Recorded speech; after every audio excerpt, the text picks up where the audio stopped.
Congratulations to Clayton Kershaw. The Los Angeles Dodgers pitcher recorded his 3,000th career strikeout this week. That's right, his 3,000th career strikeout. He did it on Wednesday as the Dodgers beat the White Sox 5-4. What does this do for Clayton Kershaw's legacy that he has 3,000 career strikeouts? I'm going to say something unfortunate, but it has to be said. It cements Clayton Kershaw's legacy as the greatest choke artist pitcher in Major League Baseball history. The greatest choke artist hitters in Major League Baseball history are Barry Bonds and Alex Rodriguez. Now, you can point out Barry Bonds' 2002 postseason. You can point out Alex Rodriguez's 2009 postseason. Both were steroid infused. Barry Bonds fans try to have it both ways. Barry Bonds fans try to say he belongs in the Hall of Fame because of what he did before he was on steroids. But at the same time, before he was on steroids, he was the biggest postseason choke artist in the history of professional sports.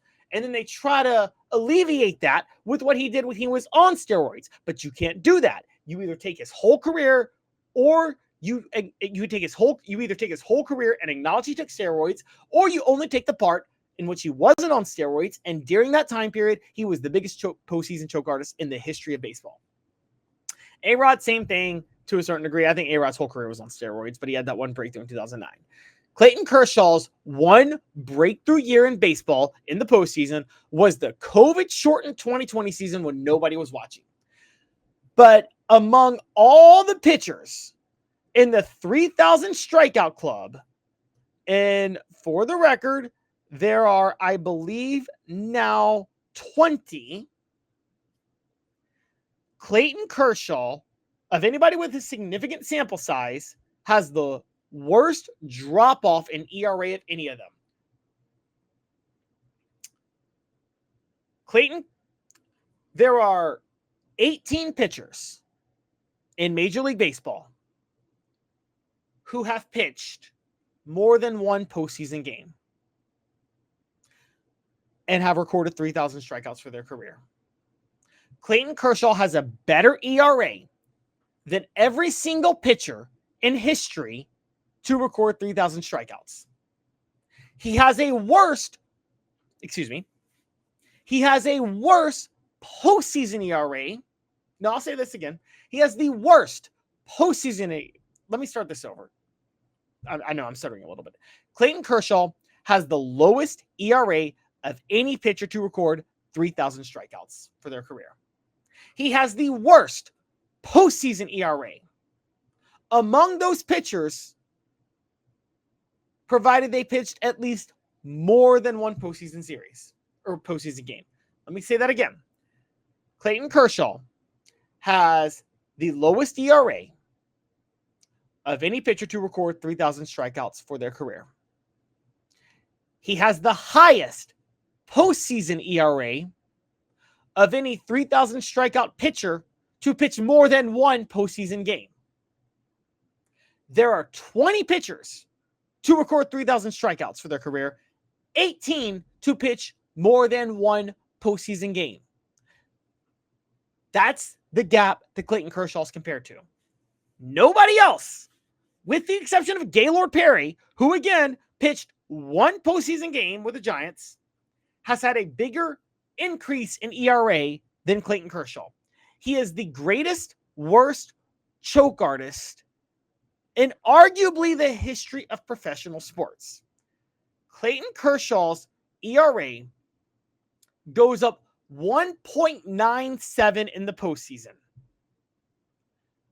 Again, outside of Gaylord Perry, who only pitched one postseason game in his career, no other pitcher with 3,000 strikeouts saw their ERA go up more than 0.63.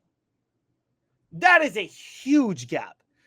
Clayton Kershaw is a gigantic choke artist. Now, I'm not one of those people who judges pitchers by wins, rings. I don't judge players by that, anything like that. Okay.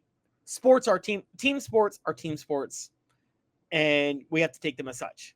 What I will say is your individual production matters. Clayton Kershaw has a massive drop-off in production when he gets to the postseason. You can point out his early career when he played for Don Mattingly, and Mattingly left him in too long because he didn't have a bullpen. At the same time, I will point out Mattingly needed his ace to be able to go 7 innings, and that's not crazy to hope for. So Clayton Kershaw is the worst choke artist of all time. Some people will bring up other 3,000 strikeout pitchers in that list. They'll say Greg Maddux. Greg Maddux picks for the Braves and is the greatest control pitcher of all time, but only has 1 ring in 95.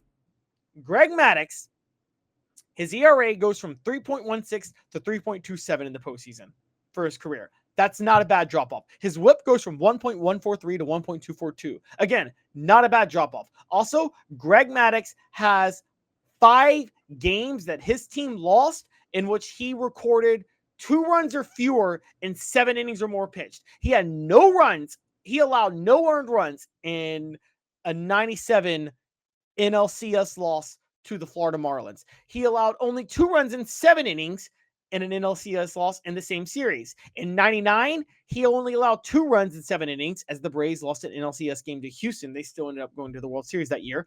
I'm sorry, NLDS. And then he allowed 2 runs in a 7-inning loss that same year to the Mets. Again, Braves still made it to the World Series.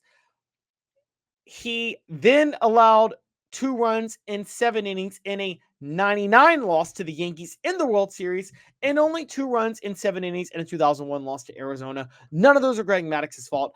Clayton Kershaw's losses in the postseason are all on him. So I'm sorry, but Clayton Kershaw's 3,000 strikeouts highlight just how much of a choke artist he is, because no one in the 3,000 strikeout club has as big of a gap of what they've produced in the regular season versus what they produced in the postseason as Clayton Kershaw has.